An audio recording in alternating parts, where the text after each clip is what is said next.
Please welcome Steve Bullock.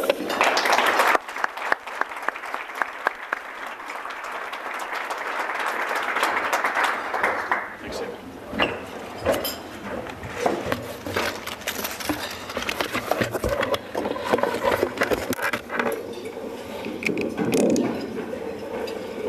I appreciate the opportunity to spend a little bit of time with you today, and I'm indeed honored to get to do it.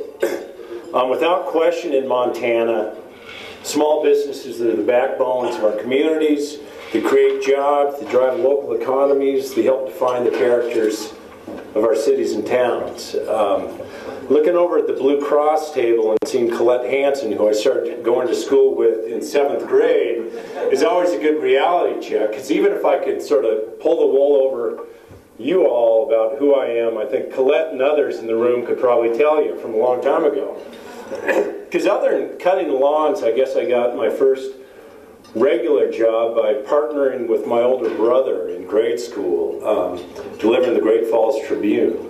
And it all kind of comes full circle, because if that was my first job, the Justice Building that I walk into every day now is actually more than just some office building. Now it's about the northwestern corner of my paper route growing up. And I take, I guess I have some, many foibles in public speaking, but one of them is always more or less wanting to grab the microphone, because when I was in college, I always looked forward to getting back to my job back at home. And what I did is I worked for the business that ran the Gates of the Mountains boats tours. So still I'm almost more comfortable being, hello and welcome to the Gates of the Mountains, my name is Steve. But, you know, I had those opportunities to either go work in a bank or in some mailroom of a law firm during that time, but there's nothing that I would have traded for those opportunities to spend time on the Missouri River. And I think whether it's a local bookstore, whether it's the brew pub, whether it's the bank, whether it's the sporting goods store, you're the people that are employing our neighbors and kids. You're the individuals that are shoveling the walks on Main Street. You're the ones that are sponsoring the baseball and soccer teams. And you don't do this because ultimately that's what's going to help your bottom line. You do it because you love your community and you love your state and you want to invest in the future. And I think that I've tried so far, it's been about a year now, but to take the same approach in the Attorney General's office with the Department of Justice. My wife Lisa and I guess we're statistically aberrant for Montana, because we start a little later than the average folks, and we have a 7, 5, and 3-year-old at home. And in large measure, when I walk into the office each day, and what drives me more than anything else is what kind of Montana are they going to have? Are they going to have the same Montana that I had growing up? Are they going to have all those opportunities and more that I did? And I know that we gather for a couple days here, you gather for a couple days to hear the doom and gloom of budgets, to talk energy transmission, on and on and on. But at the end of the day, that's a value that I think that we all share, is what kind of Montana can we give for our kids, for our grandkids? What kind of Montana can we create and preserve? But I'm a realist. I recognize that in this job, government certainly can't do it all and can't do it alone. And I think that acting alone also, though, that the private sector isn't going to be able to create the kind of Montana of both our past and our future. And we got to work together. And I think since I've noticed that even your breaks to go to the bathroom are called networking opportunities and breaks, the chances are you're pretty good and interested in working together. And I'd like to touch briefly on a couple of initiatives in my office, that some of which I think government can do alone, and some of which it certainly can't, and we need to work together. Because it's the businesses represented in this room across here that generate the real sustained economic growth that's going to keep the Montana alive, and the kind of Montana that I want to raise my kids. I think as business people, you all know that it's important to play by the rules, follow the law, treat your customers and your employees fairly. Small businesses within our state, you've earned a good reputation. You're the cornerstone of our communities, and you've earned the respect of those communities. So by enforcing some of the laws that we have, the DOJ, hopefully we are and we're going to continue to play our part to protect Montana businesses. A couple examples: General Motors filed for bankruptcy.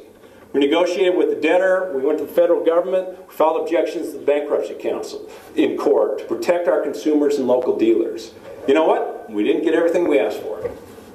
But we pushed, and we did get some concessions in as much as making sure that local dealers and franchisees continue to assert their rights, their state law rights, as they're being treated or mistreated by GM.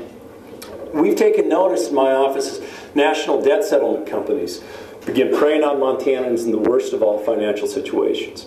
I mean, it's almost impossible to turn on the television right now and not see some of these.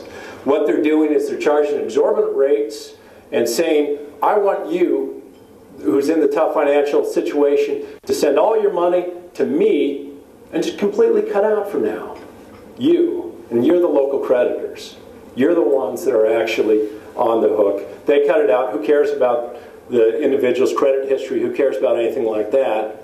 And these companies are taking a lot of money. We want to do a couple things, one of which is, again, educate consumers about that this isn't the best way always to get out of debt. And also for those that are basically offering some of the empty promises, not delivering on them, and over-promoting, we're going to crack down on those companies. And I think that for all the work that you do in your communities, we also got to recognize that some businesses come into our state without a commitment. Without a commitment to our communities or to play by the rules. Last year, early last year, I'm not sure I'd even found all the restrooms and things, but a company called Airtel Wireless, who's a Minnesota-based cell phone company, shut their doors. But when they did, they basically left Montanans high and dry. They were continuing to sell product until the very day they closed down, with no expectation of ever delivering that product. And that's not right. I mean, that's not the way that we want to operate business, and that's not the way we want businesses to treat Montana. We filed suit against Airtel. We got about 2/3 of the recovery. It wasn't one of these multi-million-dollar cases you'll read about, but the 20 and 30 bucks that we got back for those folks are 20 and 30 bucks that they need, and 20 and 30 bucks that they'll end up spending in your local businesses. And when an individual or when a company like Airtel plays fast and loose with the rules, they're giving business as a whole a black eye. I mean, I think that the actions are going to detract from good work, goodwill, that you ultimately base your reputations on. And we're going to do all we can to stop those sort of things. And I think looking forward, I don't say this just because Senator Taylor Brown's in the audience, but it's impossible to visit any corner of our state and not realize how important agriculture is to it, to our economy, and to our heritage, to the kind of Montana that I want to give to those kids. Either directly or indirectly, all of our lives are tied, and our businesses, along with the prosperity of the state, is tied to the thousands of families making a living through production agriculture. Represents, I think, about 1/3 of our economy, but I don't think we're doing enough to support Montana's families, farms, and ranches. For that reason, one of my goals in walking in was to add a lawyer, excuse me, that's usually a cue I should shut up, if I can no longer. My tour was 1 hour and 45 minutes out at the Gates of Mountain, so I won't put you through that much. But what I'm coming in was to say, you know what, we need to do more to protect our producers from things like price-fixing antitrust, fraud, and financial issues. You could look no further than Iowa since 1979 as part of their Attorney General's Office they had a Farm Bureau. So that if there were production contracts that ultimately had some clauses that are iffy, the farmers and ranchers usually, they're sure not going to call Helena. But we want to reach out and try to make sure that they have those opportunities, and we, through my Office of Consumer Protection, can do what they can. And I was pleased that even in the tough economic times, legislature supported this proposal, recognizing that this is a big chunk of our heritage. And we just hired a lawyer to get working on that, and he's actually going to go spend a week out in Iowa working with who I think are the masters on that. I think there's a lot we can do. I think more than anything, what we have here in Montana, even when times are tough, things like that, it is too good to let go of.